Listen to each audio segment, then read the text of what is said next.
Hey there, welcome to your official McDonald's training video. I'm sorry you've hit rock bottom and had to apply for this job, but this video will prepare you with all you need to know about your upcoming burger flipping position. Someone has to fucking flip the burgers, dumbass! That out of the way, let's get into how you can create these for our amazing customers. By the way, before we start, I just wanted to say you can download this file for free in the description.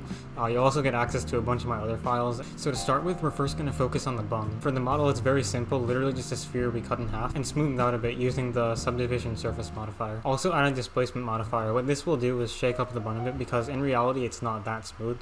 It has like a little bit of imperfection. So use a clouds texture for the displacement modifier, and I highly recommend you download the file so that you can see exactly the settings that I use. Now for the shader, what we want to do is we want to create a gradient that goes from top to bottom. This is because if you look at any Chad burger, like a real good looking one, they have a nice orange to beige gradient from the top to the bottom. So we want to reproduce this. So using the gradient texture, you can do exactly that. Here I use stepped interpolation so that the gradient wasn't smooth. It was rather stepped, meaning it goes from one color to the next, like in a linear style. I also displaced some of the coordinates with noise here, which is how I'm able to get this waviness on the gradient. So it isn't just like a regular, spherical looking gradient. When it changes color from one to the other, it has this like jittery effect. I also added this, well, I don't know how to describe it, but it's like this starchy looking reflection over here, which I did by using a glossy BSDF and messing up the normals for it with a noise texture, and then binarizing that to black and white, and then I just combined that with the rest of the texture to give it like a lighter color, and so that's basically what you're seeing here. By the way, I know I'm flying over a lot of the info regarding the shader creation in this video, but if you guys are looking for more in-depth step-by-step tutorials, I'm pretty soon going to be doing just that. It'll be in my Patreon, and I'm going to show you guys how to make animations like this with voice step-by-step tutorials. It'll also have a Discord server where you can ask me literally like whatever you want about Blender. So if anything in this video is unclear, you can hop in there and just ask me. I'd be more than happy to explain it to you. You'll also get access to my Blender Anime Oceans add-on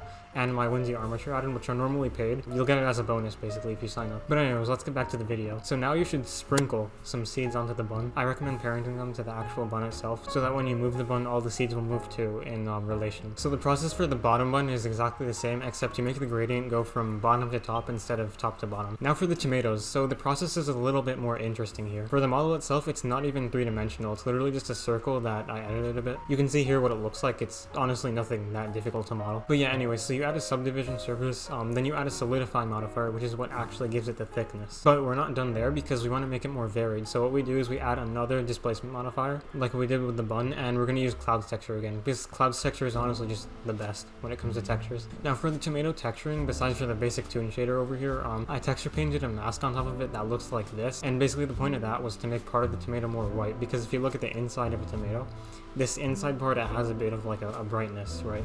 And so we wanted to reproduce that effect. And then I also used another glossy BSDF with like messed up normals, like I did with the bun, to get this reflection effect. I then modeled these sort of like block objects, I guess you could call them, and gave them a red transparency, and then placed them inside of all of these empty spaces. This is because like in reality, when you have a slice of a tomato, it has these little like gaps here that are sort of like watery, so that's what I wanted to do here. By the way, regarding these black outlines you see like on the exterior of like literally every model here, it's called the solidify outline. That's actually like very easy to do. You can literally just look up on YouTube solidify outline tutorial and you'll be able to see how to do it there. Now for the actual meat.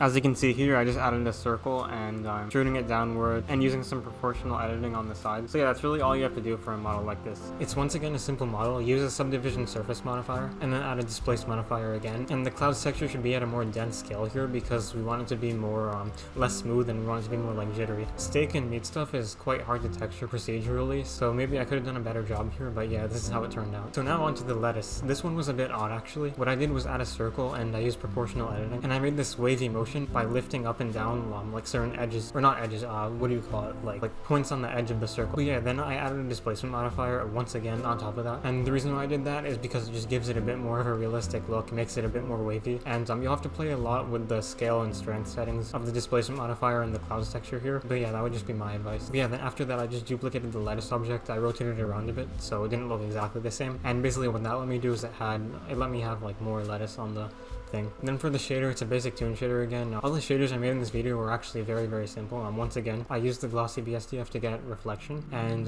one other detail here was I added these like scratches, these dark scratches, because that helped to give the lettuce a more textured feel. Now for the last part and also the easiest part, we're gonna do the cheese. So the cheese is literally just a plane that I subdivided a lot and tipped the edges downward. I then yet again added a displacement modifier with the clouds texture because I wanted to give it a bit of waviness so it wasn't just like this one completely perfect slice of cheese, because nothing's perfect in the real world. But yeah, that was about it. If you guys are wondering about the jumping animation that I showed you at the beginning of this video, I figured it was a little bit beyond the scope of this video, which is why I didn't include it. Maybe it's something you can ask me about in the Discord when it's out, and I'd be happy to explain it to you. But yeah, I just thought it would be a little bit like different from all the other stuff I was talking about in this video, so yeah, that's why I didn't include it. But yeah, thanks for watching, guys. Stay tuned for more. I have a lot more interesting stuff coming, and yeah, thank you for watching.